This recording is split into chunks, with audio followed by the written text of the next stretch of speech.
कानपुर देहात पहुंचे समाजवादी पार्टी के राष्ट्रीय अध्यक्ष अखिलेश यादव ने एक निजी कार्यक्रम के दौरान सरकार पर तमाम तंज कसे और साथ ही साथ सरकार की नीतियों पर सवाल खड़े कर दिए।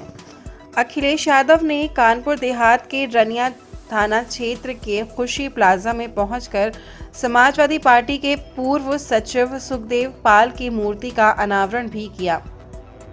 अखिलेश यादव ने निकाय चुनाव पर तैयारियों को लेकर कहा कि बीजेपी निकाय चुनाव में बुरी तरह हारेगी, चाहे वो प्रशासन की कोई भी ताकत लगा लें। निकाय चुनाव में भारतीय जनता पार्टी की हार होगी, चाहे वो प्रशासन की कोई भी ताकत लगा दें। इतना ही नहीं, अखिलेश यादव ने सफाई के मुद्दे से लेकर अन्य मुद्दों पर भी बीजेपी को घेरते हुए नजर आए। उन्होंने कहा कि प्रधानमंत्री ने स्वयं झाड़ू लगाकर स्वच्छता का संदेश दिया था, जिसके बाद भी ना तो नगर निकाय क्षेत्रों में स्वच्छता का स्तर बदला है और ना ही सरकार की नीयत साफ हुई है।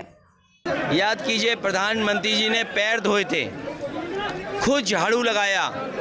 आखिरकार जनता जानना चाहेगी कि दिल्ली और लखनऊ से जो बजट आता था कूड़े के लिए, नालों की सफाई के लिए, गंदगी को हटाने के लिए, आखिरकार क्या हुआ उसका।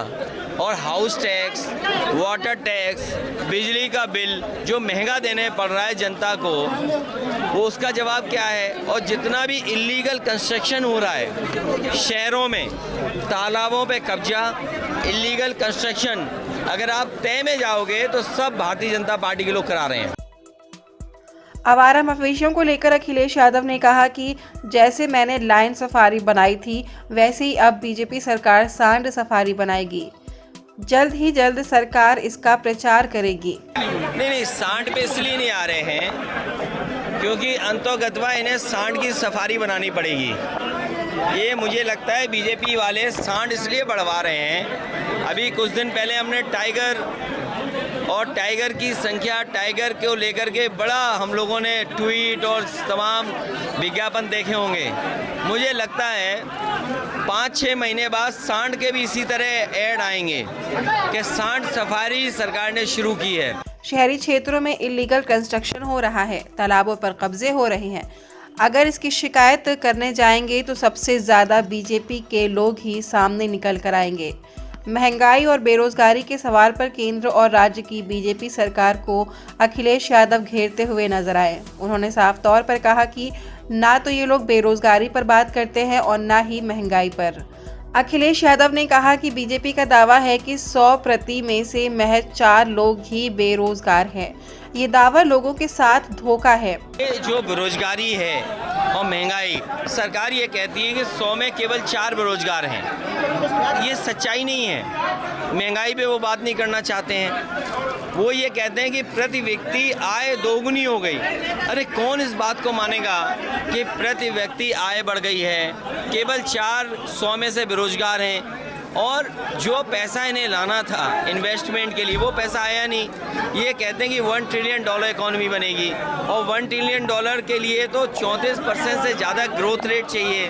और फिर जो भारतीय जनता पार्टी झूठ बोल रही है, उस झूठ को सच बनाने के लिए अमेरिका से 200 करोड़ में कंपनी लाए हैं, जिससे कि झूठ सच बताया जा सके। अखिलेश यादव ने उपचुनाव में आजम खान की बहू को टिकट देकर चुनाव लड़ाने की बात पर कहा कि पहले सरकार तारीख निर्धारित करे, इसके बाद ये डिसाइड किया जाएगा कि किसको चुनाव में लड़ाना है। वो आदरणीय आजम खान साहब और समाजवादी पार्टी तय करेगी कि आने वाले समय में जब चुनाव होगा, अभी तो पहले तय हो चुनाव कब होगा, और चुनाव जब होगा तो पार्टी प्रत्याशी तय करेगी।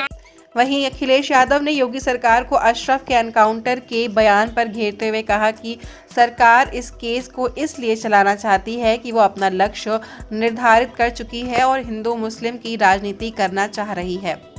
उमेश पाल हत्याकांड पर अखिलेश यादव ने कहा कि वो उनकी पार्टी का सदस्य था और इंटेलिजेंस की रिपोर्ट के बाद उसे सिक्योरिटी भी मिली थी।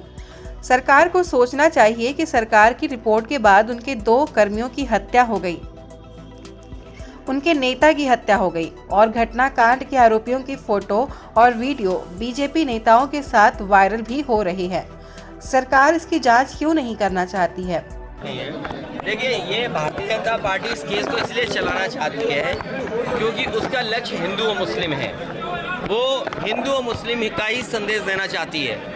वो उनकी पार्टी का सदस्य था। इंटेलिजेंस रिपोर्ट के बाद उसे सिक्योरिटी मिली थी।